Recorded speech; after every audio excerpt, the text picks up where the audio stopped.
Hey, what's going on, you guys? Welcome to episode 4 of the Trainer Talk. Today we're going to be talking about stress. A lot of you guys know of stress as work-related things going on in your life, with the kids. But there's a lot more to stress that we need to share with you guys and how it affects the body and our results. And what you guys might not realize is that there are good stressors and bad stressors. And we actually need stress in our life. We just need to learn how to balance it. So Bethany's going to go ahead and share with you guys some different ways, different things about stress, and then different ways that we can balance it and optimize our body. Yeah, so stress, basically just a little definition of stress, is anything that's going to take you away from homeostasis or put your body out of balance with what it sees as, normal and not stressful, just resting, which can be good or bad. So like Taylor had said, things like family, work stress, social stress, things like that are typically bad stressors that are more of a mindset and mind stress than like a physical stress, such as working out, eating in a calorie surplus or a calorie deficit, because that's, again, away from your calorie maintenance, which is where your body likes to be. Whenever we take our body out of what it likes to do, then that's going to produce some stress. And then also with that, not getting enough sleep, and then also diet quality. If you're eating lots of healthy food, nutrient-dense food, that's not a stressor on the body. But if you're eating fast food, processed food, that actually causes stress in the body because it's not the optimal food that your body wants. So it has to adapt, and what it does is it produces cortisol as a stress response, which a lot of people probably have heard of cortisol as the stress hormone, but cortisol is not necessarily a bad thing. It tends to get a bad rap, but basically what it does, it can help mobilize nutrients to the body. So yes, it helps to break down protein, fats, so even like the fat in the body stores, and then also carbohydrate stores in the muscle, helps to break it down and be utilized, pushing it into the bloodstream, and helping the muscles use that to essentially fight off the stress or adapt to the stress. How our bodies evolved to do that was, let's say you're running from, something's chasing you, you're running from it, and the cortisol kicks in, also adrenaline and other hormones, but for cortisol specifically, it helps your body prepare and then also have the correct response to make your muscles work better and faster, more efficient. But that's also a good form of stress rather than like the bad form of stress where it's constant, because chronic stress really does play an impact in our general overall health and well-being.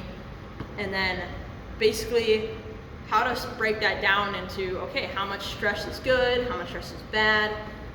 Basically there is an optimal amount of stress, and for the most part it's going to be not a high amount of stress but not too low so that there's no change or adaptation made.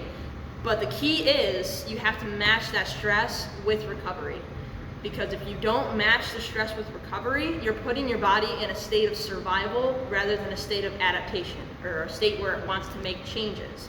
So let's say you're doing everything right, so you're balancing your stress with your recovery. So let's say you work out and then your nutrition is good and you sleep 8 hours a night, you reduce your stress at work. That's going to allow your body to produce adaptations you want to see rather than survival mechanisms your body has that you don't want. So a desired outcome or adaptation would be fat loss or strength gain, muscle gain, things like that, which is what happens when we balance both stress and recovery. When there's too much stress, not enough recovery, like overtraining, undereating, not getting enough sleep at night, having too much work stress, and then putting everything on top of that, what happens is the body actually starts to burn less calories. It actually becomes way more exhausted. So if you feel like you don't have any energy or you're drained, it can also throw off like your circadian rhythm, where you go to bed, you're tired all day, you go to bed and you can't fall asleep, and then it takes you forever to finally fall asleep. You have broken sleep throughout the night, you wake up feeling like you got no sleep.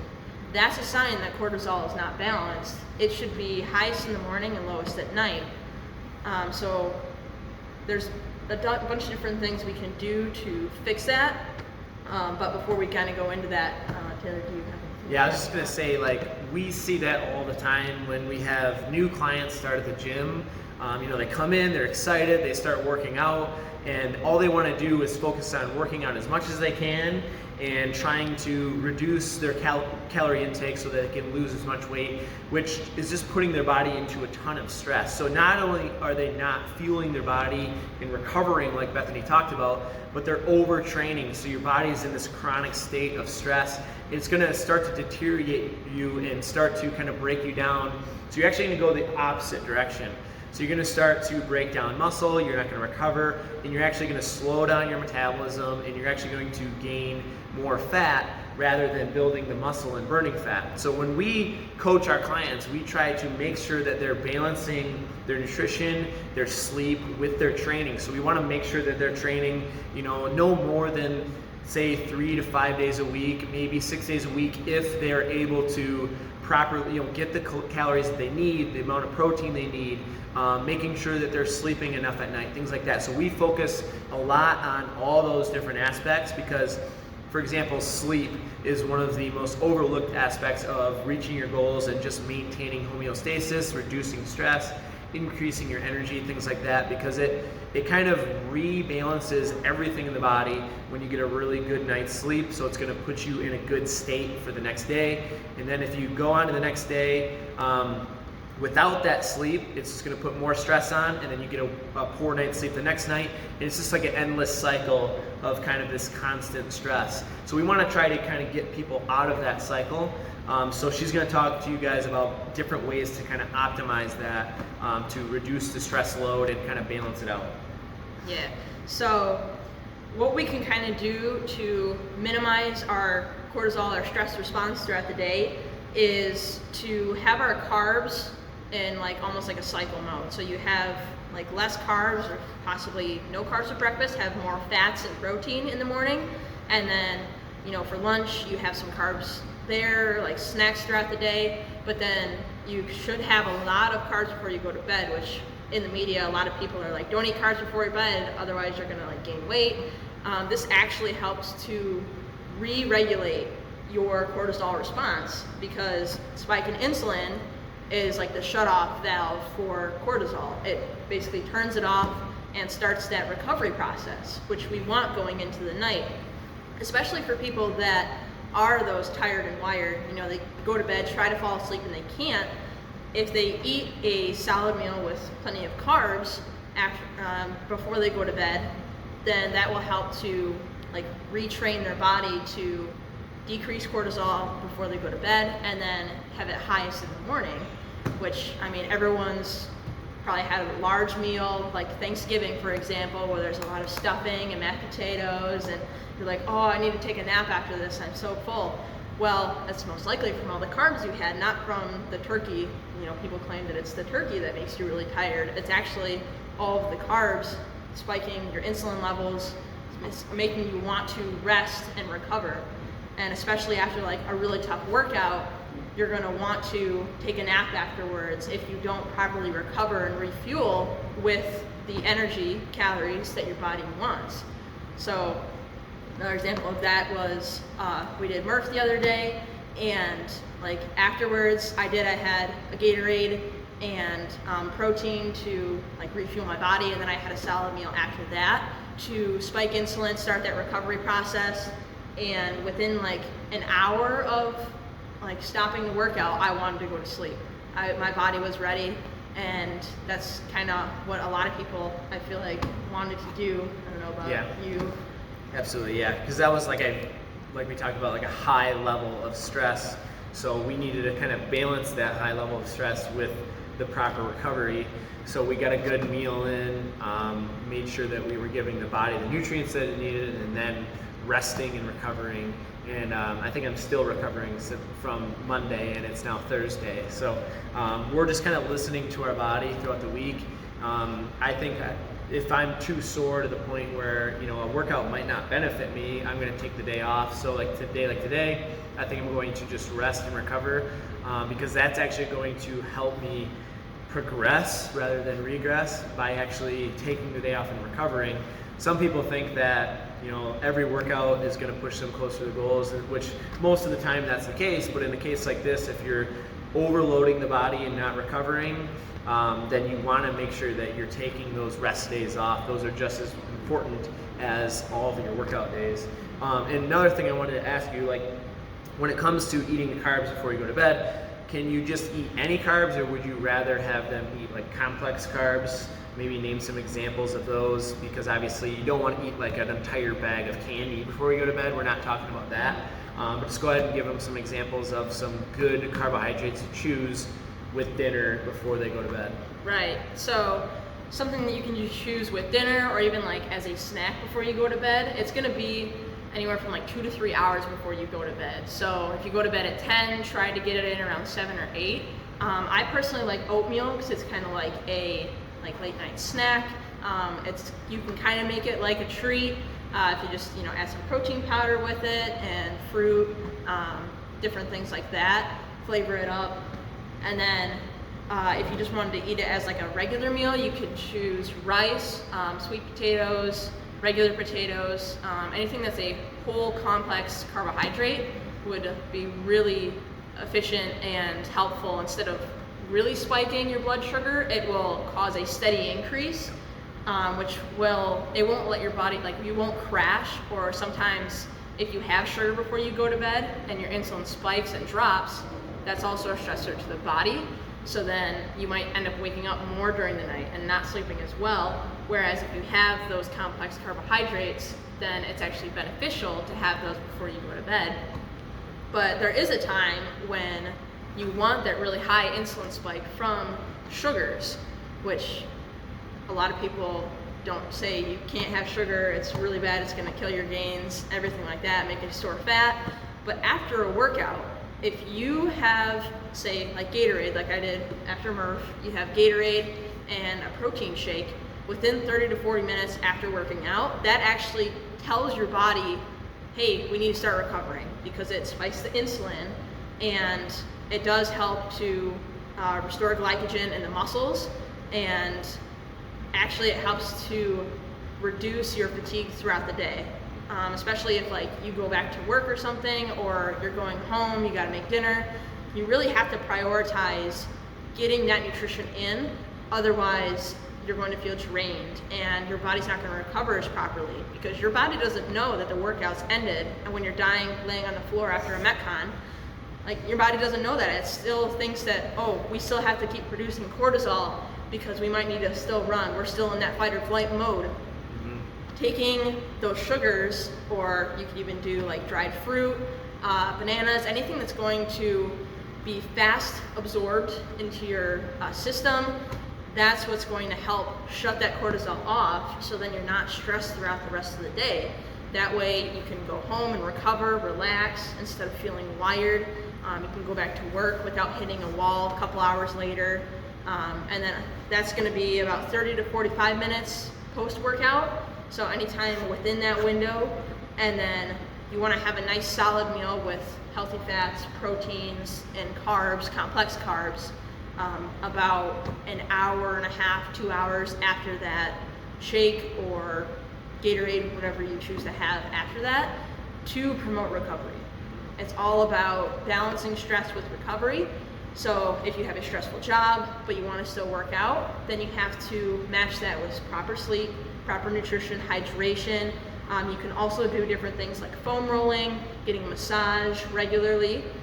You can do meditation or breath work, anything that's going to send inputs to your body that we need to rest and recover. Sleep and nutrition and also hydration are king.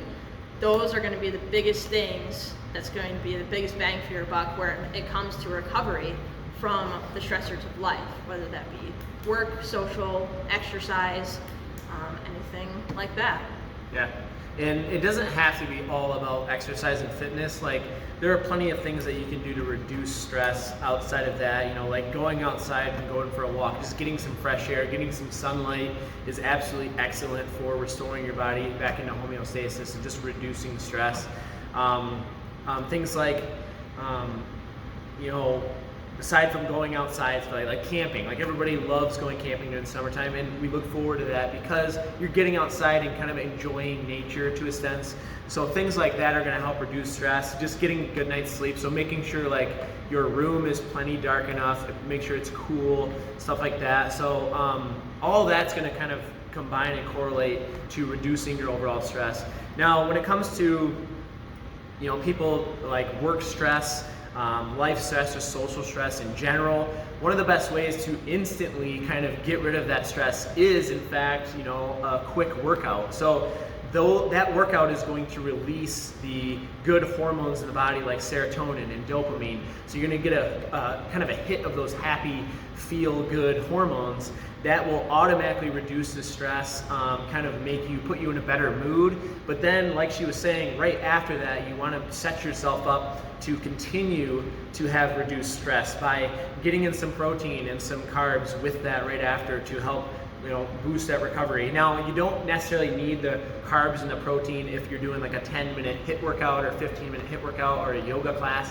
But if you're doing like a 45-minute or an hour-long high-intensity interval training, like a fit camp or a CrossFit, if you're doing like an hour and a half or more of steady-state cardio, like running, then that's when you're going to be depleting your energy stores of its carbohydrates, and you want to just basically refuel them. So having any kind of, if you're going to have any kind of sugary food or something that you like, do it right after your workout, because it's just going to be used right up by your muscles, and it's going to restore the glycogen to help with that recovery response. So if there's anything else you have to add to that. Just one last thing about alcohol, which a lot of people say, oh, I need my glass of wine at night because it helps me relax.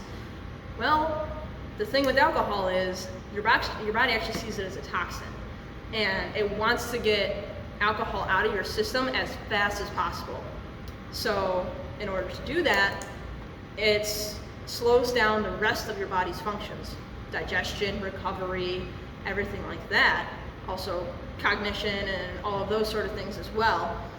But with that, you can almost think about as alcohol, when you take in alcohol, it's almost like an ambulance and a 5-lane highway. What happens when the ambulance goes screaming through? Everything else slows down or stops, which that's what alcohol does until it leaves the body. Makes every other process slow down or stop, whether that be recovery or digestion, and it actually can cause your fat or your food to be stored more likely to fat rather than being used up. So especially with like carbohydrates, your body's gonna want to burn the alcohol first, so it might end up storing those extra carbohydrates or fats that you end up taking in as you're drinking, which typically if you're out drinking at a bar, there's lots of bar food that tends to be high in carbs and fats. Well, if you have that while you're drinking, those excess calories are more likely to be stored as fat, just because your body wants to process alcohol first. So while it might seem like it's some way for you to relax, it's actually stressing your body out. So it's important to make sure you're doing it at a time where you really want to maximize. Like if you do want to have a drink of alcohol, make sure that it's at a time where you can properly recover after with hydration, because alcohol does dehydrate the body. Next day, have proper nutrition, and also not do it every night, or maybe just limit it to the weekends if you're going to have a few drinks, just to minimize that stress in your body. Yep. And in alcohol itself will actually disrupt your sleep as well. And we all know that after a few drinks, you might kind of pass out. But by doing so, it doesn't necessarily mean that you're getting a really good night's sleep. It just means that you're kind of passing out, but you're kind of sleeping not very deep or in REM sleep. So just because you're passing out, don't think that you're getting a really good night's sleep, or that the alcohol is actually helping you fall asleep and get more recovery. It's actually going to keep you kind of in a lighter sleep throughout the night. So just something to think about there as well, making sure you're hydrated and things like that. So we talk about sleep a lot. So if you want to maximize sleep, try to avoid that as much as you can. Just like she said, save it for the weekends, kind of find that balance for it. So I think that pretty much wraps it up for today. If you have any other questions on stress or anything on health and fitness related, feel free to reach out, ask us anything you want, and we will answer it in these videos. We do one every single Thursday. Plan on doing it for the foreseeable future. So we want to keep providing content. So if you have any questions, feel free to let us know. Until then, stay healthy and have a good day.